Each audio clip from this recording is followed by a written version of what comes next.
Hey, Mr. Sunlight. Welcome back. Your trusted commissioner, Mark Wells, Keeper League 2023, about to head into another huge season of drama and close matchups. I'm pumped up. I'm ready to go. First off, want to welcome back the legend in this industry, Mark Wells, returned to the league. Big Blue is back. Left some money on the board in our auction last Wednesday night, but he looks primed and ready as we kick off 2023. Last year was an incredible season, very tight. Congratulations to Joe and Will. In the end, they were came in first and second and shared the proceeds to the Damar Hamlin Foundation after that tragic incident. Good to see Damar back on the field as we get into 2023. This year looks a lot like other years in the sense of when you look at the week one matchups, every matchup looks pretty tight, aside from the matchup that we have going on currently with the team now known as the Oregon Trail, who has closed the gap. When we finished the auction on Wednesday, looked like he was going to be in trouble in week one, but he's made some moves. Took some gambles, of course, in the auction. Took Cooper Kupp. We got the word yesterday that he is in fact going on the IR for 4 weeks. So we hope that Cooper Kupp will make it back this season. He was a keeper of mine up until the 11th hour when his health situation started to scare me a bit, and I pivoted to Jalen Waddle. So best of luck to Cooper Kupp and the Oregon Trail. A couple other things he did. He took Alvin Kamara, who's suspended for the first, I believe, 6 games of the season, and Jonathan Taylor. Now, if all these players can come back and Sean can stay afloat early on, that team is going to be extremely, extremely dangerous. So I wish him all the best. He also made a big move in the auction. He paid up and he paid early. He got Saquon Barkley. Of course, he's got Garrett Wilson on his team, who I expect to have a great year. Chris Olave, one of my favorite picks that he made. I think Derek Carr throwing him the ball there in New Orleans is going to be a huge thing. Mike Evans, we'll see how things play out for him this coming season. Obviously, a change at quarterback. The GOAT no longer down there in Tampa Bay. But as we talked about during the auction, Mike Evans is one of those players that's super consistent each and every year. So we'll see how he can handle things. On the other side of that matchup, it's a cousin versus cousin matchup. ESPN has the projection 147.7 for Sean, 147.6 for the process. That's Pat. Pat's going with Deshaun Watson again. That could pay off huge, or it could blow up in his face. Deshaun didn't look quite like himself when he returned to action last year. However, I believe as we head into this season, he'll be more acclimated with the offense, and I expect him to return to form, which again, I think will be big for Pat. Pat has a great two-headed monster at running back with Joe Mixon and Josh Jacobs. Of course, Devonta Smith in Philadelphia. You knew that Pat had to bring somebody from that Philadelphia ball club and get him into that starting lineup. He's going with 2. So he's got Smith and he's got A.J. Brown at wide receiver. So we'll see how those boys fare today up there in New England. Of course, Tom Brady being honored at halftime of that game. So really looking forward to that matchup, the Oregon Trail versus the process. Again, 2 cousins looking to get it done and get their first win. As we know, or if you don't know a lot about this league, only 4 teams make the playoffs. So it gets extremely competitive, extremely tough to get in. So every win is absolutely crucial each week. So that's my concern for Sean from a season-long perspective. Is he going to be missing some of his big dogs for too long, that even if he plays great, after week 4, week 6, depending on when it is, can he be in a spot where he's still in the playoff picture, or will he have potentially trade chips looking at 2024? That's one of the storylines I'm definitely looking at as we head into the upcoming season. Another matchup I'm really interested in, of course, because I'm involved in it, and it is against the league champ, Joe down there in Pennsylvania. He also is representing his proud city of Philly with Jalen Hurts at quarterback, which it's hard to argue. Certainly one of the top 2 or 3 quarterbacks in fantasy football. What will Philadelphia look like this year? Do they take the next step? Obviously, very close to winning the Super Bowl last year, or are they in a spot where a little bit of a Super Bowl hangover? As we know, the NFC East has not had a repeat winner in, I believe, 20 years or thereabout 20 years. So we'll see. Of course, I'm pulling for Big Blue to make a big step with the addition of Darren Waller and another year in that Daboll offense for Daniel Jones. Saquon Barkley, of course, coming back is huge for the Giants as well. Love the Nick Chubb play for Joe in this matchup against me. Nick Chubb, one of the most consistent running backs in the sport. You pretty much know week in, week out what he's going to give you. I can't remember the exact number, but I feel like 80% of the time he gets over 80 yards. So that consistency, especially in a league as competitive as this, is huge for Joe as he looks to repeat as the overall champion in last year's season. Cam Akers, that was a guy I really liked coming in. Now that could be boom or bust, but I have high hopes that he's going to take a big step. It'll be interesting to see with Kupp out early on in the season, how that offense fares. Does Akers get more touches? Is it a good thing or a bad thing? So I'm looking at that as an interesting thing. Also, Calvin Ridley, he's back on the field after his suspension last year on a new team in Jacksonville, whose offense should take a substantial jump up this year. I think, as we saw the second half of last year, they really began to click as an offense. Calvin Ridley missed most of last season.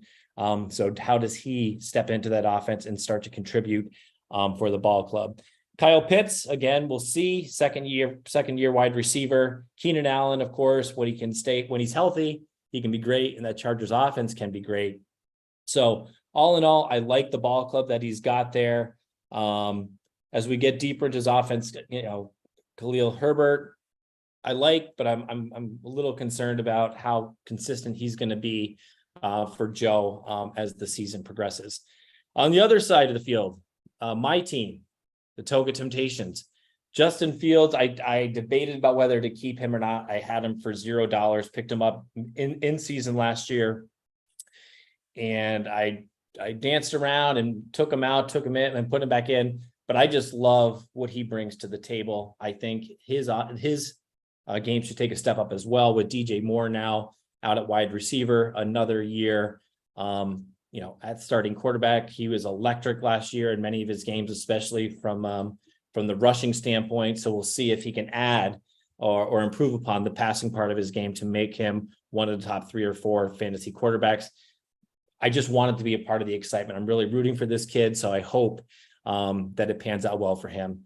Bijan Robinson, that was one of my targets. I planned on spending big on one player this season, and Robinson was my target, although I looked at other players as they came up. Thankfully, he fell to me, so I expect a really big week for him today against Carolina. And funny enough, the other running back I have in my starting lineup is on the other side of the field, Miles Sanders, now starting running back for the Carolina Panthers.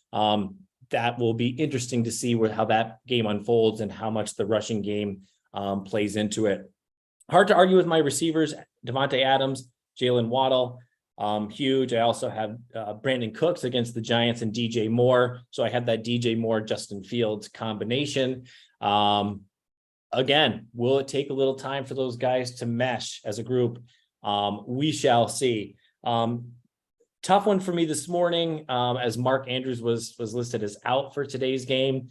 He was, I believe, the player I paid second most for in the auction on Wednesday night. So I'm going to have to pivot to Dalton Kincaid with the Buffalo Bills, who will play Monday night against the Jets, which is certainly one of the most anticipated games of the weekend. I can't wait for it. That's how we close out week 1, and we'll see how things play out there. So again, another close matchup.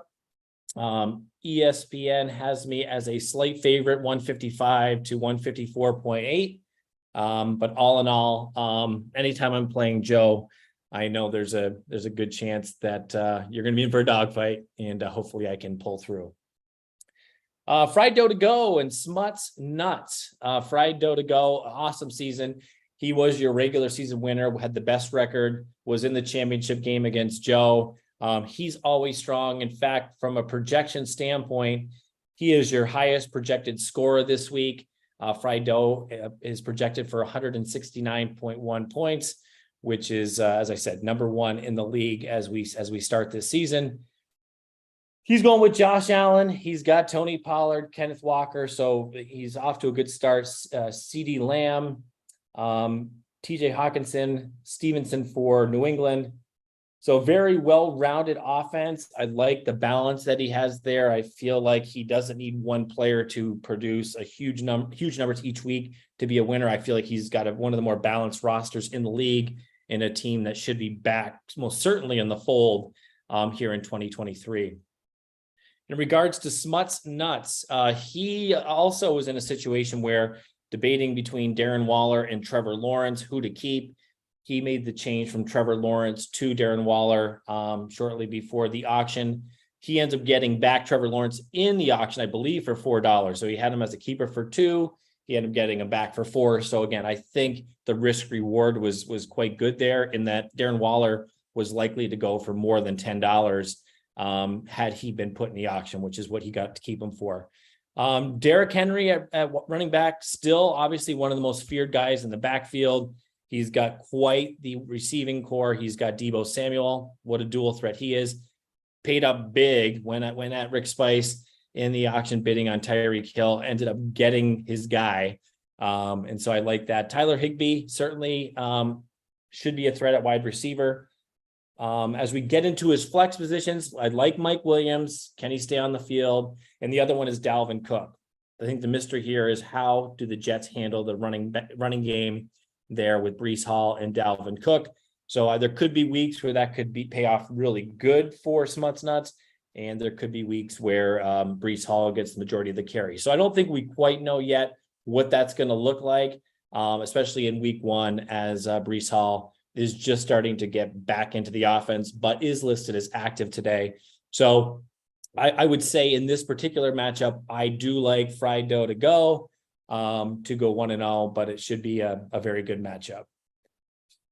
The final two matchups we have this week, we have the Battle of Arizona, which is Tucson Irrelevance versus the Arizona Horned Frogs. Mr. Batter back from a summer long vacation. I hope Batter got a chance to do plenty of fantasy research, although he tells us early on pre-auction, this is the least prepared he had ever been. But he also came in with the most auction capital, the most money to spend. And I think he did a really, really good job. With that being said, this matchup looks to be quite tight as well. Rick, a 7-point favorite, 162.2 to 155. As we look at their lineups, if you look back at the history of this league, Lamar Jackson, I had the first year he played, I had him for a few years to the point that I ended up going in a different direction from a keeper standpoint, but I always root for Lamar. Glad he's back in Baltimore. Really excited about that offense this year. I hope that he can stay healthy, which has been a difficult thing for Lamar in recent seasons. But Lamar certainly, I think most certainly could be your number one fantasy quarterback this year. I think that's wide open. I think you're going to see a move. There's probably 4 or 5 guys that could be that guy this season, and Lamar is at the top of that list for me to be your top fantasy quarterback this year. Christian McCaffrey, you can't argue with that. Jahmyr Gibbs for Detroit, he's already played. He put up 9.4 points this week. I think Mr. Batteray and the Horned Frogs were probably hoping for a bit more there. Was kind of neat to see Detroit beat the defending champs, though, in week one. I'm excited for the city of Detroit. They've suffered for a very long time. So we do have some points on the board here in this game. Jamar Chase, obviously one of the top 2 or 3 picks in any league, I would say this year. I think he probably on average was the 2nd overall pick in auctions this year. Batter has him locked in at receiver 1. DeAndre Hopkins, he'll be in Tennessee. Debut for him today in Nashville for that ball club. Well, they're playing in New Orleans, but for the Tennessee Titans. We will see. A lot of talk during the auction about whether or not DeAndre Hopkins is washed up or can he still bring it. He's over 30 years of age at this point, which again, for receivers, that's typically is when they tend to start to break down. So keep an eye on that one. If he is the old DeAndre Hopkins, Batteray is going to be primed for a big year. As he told us, he's going for the chip this year. He had the dough, he spent the dough, and now he's ready to make things work. At his flex position, he's got J.K. Dobbins from Baltimore at running back, and he's got Dameon Pierce. I like both of those. Again, with Dobbins, I think it's going to depend week to week. I think there's going to be weeks where he could pay off big and be the reason that Batteray has been successful, and probably sometimes where we'll look at that situation where he does not produce and could cost him. But can't argue with the start here in week one, as Baltimore looks to have one of the highest flying offenses in the league. And of course, Dameon Pierce, great running back heading into his second season. Houston, obviously not a great ball club, but a new coach in town, maybe a new motivation, a new energy. He had a really good year last year, I believe, especially in the second half. So I like that as well. On the other side of this matchup down there in Tucson today, we've got Tua Tagovailoa starting for Rick. Obviously, we talked about Lamar Jackson with the injury risk. Tua certainly with concussions last year, that's a danger. But when he's on the field, that offense is one of the best in the league. Eckler and Etienne, he's going with the double E at running back, both great. And he's got the consensus number one player, Justin Jefferson, and he pairs him up with Stephon Diggs. So that may be the best wide receiving duo in the league. The question is, what is the situation with Diggs and Allen? Are they getting along? Could that blow up? But so far, as he's been in Buffalo, certainly one of the best quarterback wide receiver connections that we've seen. So when you look at that group right there, certainly very, very strong. He's got Alexander Madison, who has looked good as he's filled in for Dalvin Cook in prior years, has never really had a huge workload. So I think the concern there is, does he have, can he hold up with a full workload at running back? But certainly very talented. And then Terry McLaurin should have a good day today. They're playing Arizona, which is just a horrible team. So I like the offense overall. It's hard for me to say. I think I would have to lean with irrelevance on this one. I'm tempted to go with the upset here with the Horned Frogs because I love Lamar Jackson so much. But I just think with the uncertainty of Hopkins at wide receiver, as opposed to Jefferson and Diggs on the other side of the matchup, I just see Rick having just enough to win this matchup.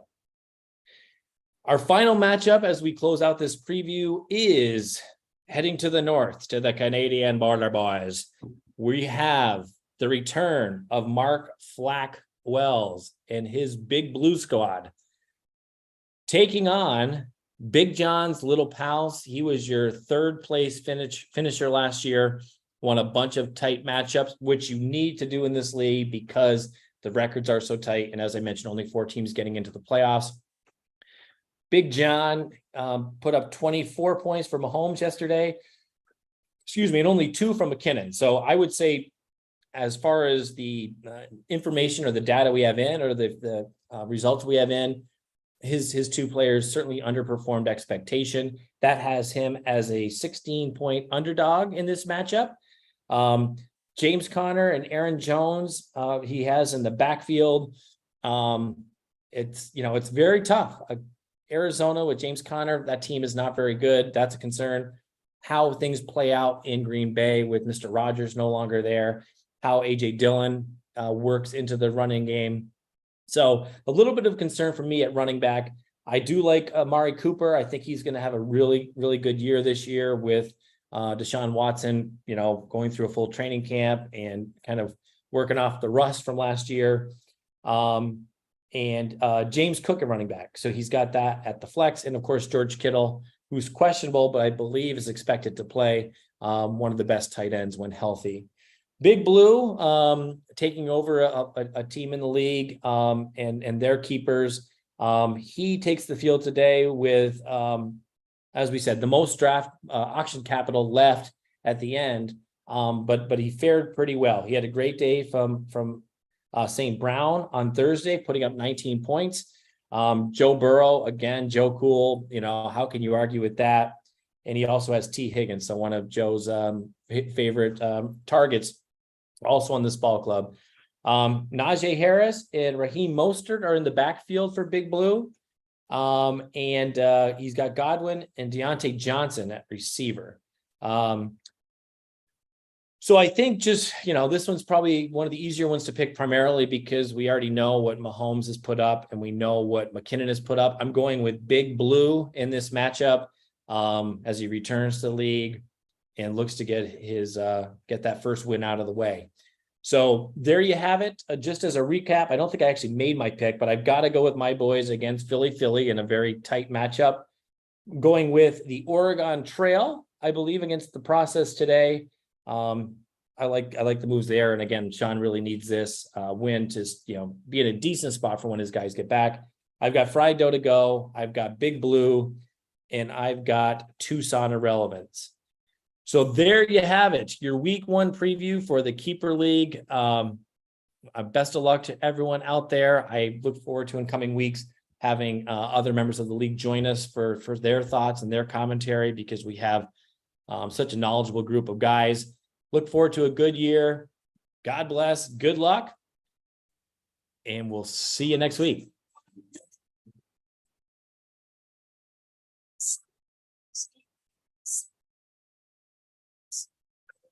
Sure am. Take care.